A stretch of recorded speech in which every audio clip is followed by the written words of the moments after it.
창세기 41장. 그로부터 2해가 지난 뒤에 바로가 꿈을 꾸었다. 꿈에 그는 나일 강가에 서 있었다. 튼튼해 보이는 암소 7마리가 나일강에서 올라와 습지에서 풀을 뜯고 있었다. 뒤이어 가죽만 남은 암소 7마리가 강에서 올라와 강가에 있는 암소들 곁에 섰다. 그러더니 바싹 마른 암소들이 튼튼한 암소 7마리를 잡아먹는 것이었다. 그때 바로가 잠에서 깨어났다. 바로가 다시 잠이 들어 2번째 꿈을 꾸었다. 줄기 하나에서 튼실하고 잘 여문 이삭 7이 자라났다. 곧이어 이삭 7이 더 자라났는데 이번에는 야위고 동풍에 바싹 마른 것들이었다. 그 야윈 이삭들이 튼실하고 잘 여문 이삭들을 삼켜버렸다. 바로가 잠에서 깨어보니 또 다른 꿈이었다. 아침이 되자 바로는 마음이 뒤숭숭했다. 그는 사람을 보내어 이집트의 마술사와 현자들을 모두 불러들였다. 바로가 그들에게 자신이 꾼 꿈을 이야기했으나 그들은 그 꿈을 바로에게 해석해 주지 못했다. 그때 술잔을 맡은 관리가 용기를 내어 바로에게 말했다. 제가 오래전에 경험한 일을 미리 말씀드렸어야 했는데 이제야 생각났습니다. 전에 왕께서 종들에게 노하셔서 저와 빵을 맡은 관리를 경호대장의 집에 가두신 적이 있습니다. 그때 저희 2사람이 같은 날 밤에 꿈을 꾸었는데 각자 꾼 꿈이 저마다 의미가 있었습니다. 마침 그곳에 경호대장의 소유였던 젊은 히브리 종 하나가 저희와 함께 있었습니다. 저희가 꾼 꿈을 그에게 이야기했더니 그가 저희 꿈을 각기 다르게 해석해 주었습니다. 그리고 모든 일이 그가 해석한 대로 되어서 저는 복직되고 빵을 맡은 관리는 기둥에 매달렸습니다. 바로가 즉시 사람을 보내어 요셉을 불러오게 했다. 사람들이 서둘러 그를 감옥에서 끌어냈다. 요셉은 머리털을 깎고 깨끗한 옷을 입고서 바로 앞으로 나아갔다. 바로가 요셉에게 말했다. 내가 꿈을 꾸었는데 아무도 그것을 해석해주는 사람이 없다. 그런데 너는 꿈 이야기를 듣기만 하면 해석해낸다고 하더구나. 요셉이 대답했다. 제가 아니라 하나님께서 하시는 것입니다. 하나님께서 왕의 마음을 편하게 해주실 것입니다. 그러자 바로가 요셉에게 말했다. 꿈에 내가 나일강가에 서 있었다. 튼튼해 보이는 암소 7마리가 강에서 올라와 습지에서 풀을 뜯고 있었다. 뒤이어 가죽만 남은 암소 7마리가 올라왔는데 그처럼 흉한 소는 일찍이 이집트에서 본 적이 없었다.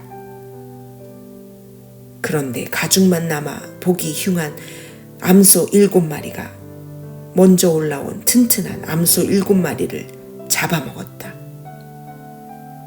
그러나 그렇게 잡아먹고도 전과 같이 뼈와 가죽만 남아 보기 흉한 모습이었다. 다른 소를 잡아먹었다고는 짐작할 수 없을 정도였다. 그러고는 잠에서 깨어났다. 두 번째 꿈에 보니 줄기 하나에서 튼실하고 잘 여문 이삭 7이 자라나고 뒤이어 쭈글쭈글하고 야위고 동풍에 바싹 마른 이삭 7이 자라났다. 그러더니 그 야윈 이삭들이 알찬 이삭들을 삼켜버렸다. 내가 이 모든 꿈을 마술사들에게 이야기했지만 그들은 그 뜻을 해석하지 못했다. 요셉이 바로에게 말했다. 왕의 두 꿈은 모두 같은 것을 의미합니다. 하나님께서 친히 하시려는 일을 왕께 알려주신 것입니다. 튼튼한 암소 7마리는 7해를 뜻하고 튼실한 이삭 7도 7해를 뜻합니다. 그 둘은 같은 꿈입니다. 뒤이어 올라온 병들고 흉한 암소 7마리도 7해를 뜻하고 야위고 동풍에 바짝 마른 이삭 7도 마찬가지입니다. 그것들은 모두 7년, 흉년을 의미합니다. 그 의미는 앞서 말씀드린 것과 같이 하나님께서 친히 하시려는 일을 왕께 알려주신 것입니다. 앞으로 7해 동안은 이집트 전역에 큰 풍년이 들 것입니다. 그러나 그 뒤에 이어지는 7해 동안은 흉년이 닥쳐 이집트 전역에 들었던 풍년의 흔적을 말끔히 지워버릴 것입니다. 그 흉년으로 인해 나라가 텅 비고 전에 들었던 큰 풍년의 흔적조차 사라지고 말 것입니다. 기근이 온 나라를 휩쓸 것입니다. 왕께서 같은 꿈을 2번이나 꾸신 것은 하나님께서 이 일을 행하시기로, 그것도 속히 행하시기로 결정하셨다는 뜻입니다.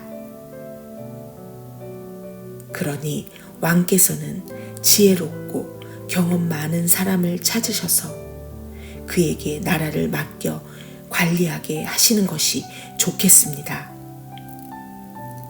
그런 다음 감독관들을 임명하셔서 풍년이 드는 7해 동안 이집트 전역을 감독하게 하십시오. 그들에게 앞으로 풍년이 드는 동안 생산되는 온갖 식량을 거둬들여 왕의 권한으로 곡식을 비축하게 하고 각 성읍에 보관하여 장차 식량으로 삼게 하십시오. 이 곡식을 저장해 두셔야 앞으로 이집트에 닥칠 7년 흉년 동안 활용하실 수 있을 것입니다. 그렇게 해야 이 나라가 흉년으로 망하지 않을 것입니다. 바로와 그의 신하들이 이 제안을 좋게 여겼다. 바로가 신하들에게 말했다. 이 사람이야말로 우리에게 필요한 사람이 아니겠소? 이 사람처럼 그 안에 하나님의 영이 있는 사람을 어디서 찾을 수 있겠소? 바로가 요셉에게 말했다. 그대야말로 우리가 찾는 사람이요. 하나님께서 그대에게 앞으로 일어날 일의 내막을 알려주셨으니 그대처럼 자격을 갖춘 사람, 그대처럼 경험 많고 지혜로운 사람도 없을 것이요. 이제부터 그대가 내 일을 맡아보시오. 나의 모든 백성이 그대에게 보고할 것이오. 내가 그대보다 높은 게 있다면 왕이라는 사실뿐이요.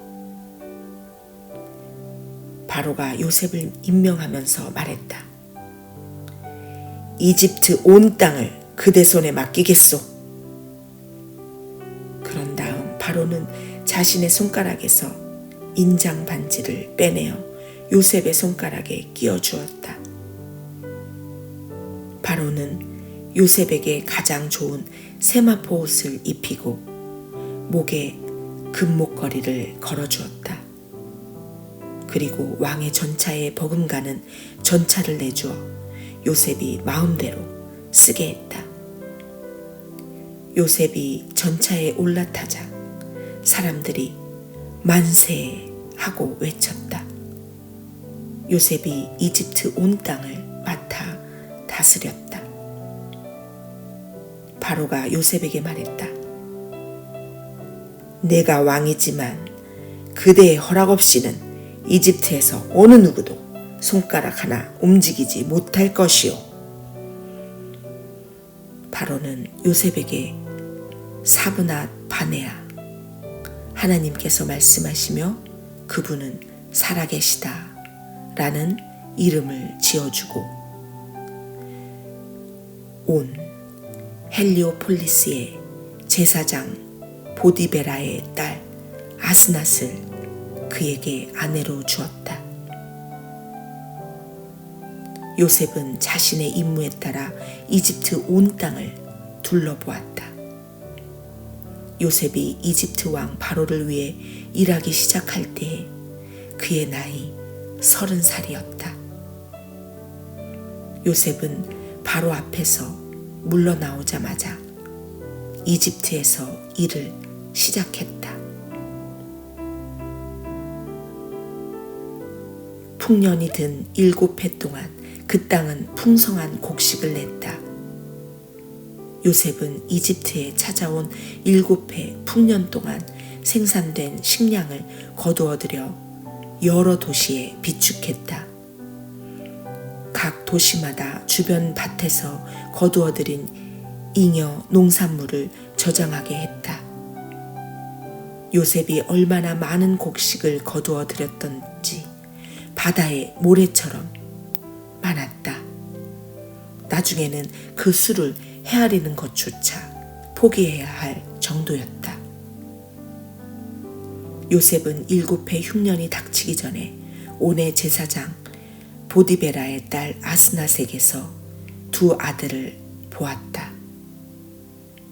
요셉은 하나님께서 나의 모든 고난과 내 아버지의 집을 잊게 해주셨다고 말하며 맏아들의 이름을 므낫세, 있다 라고 했다.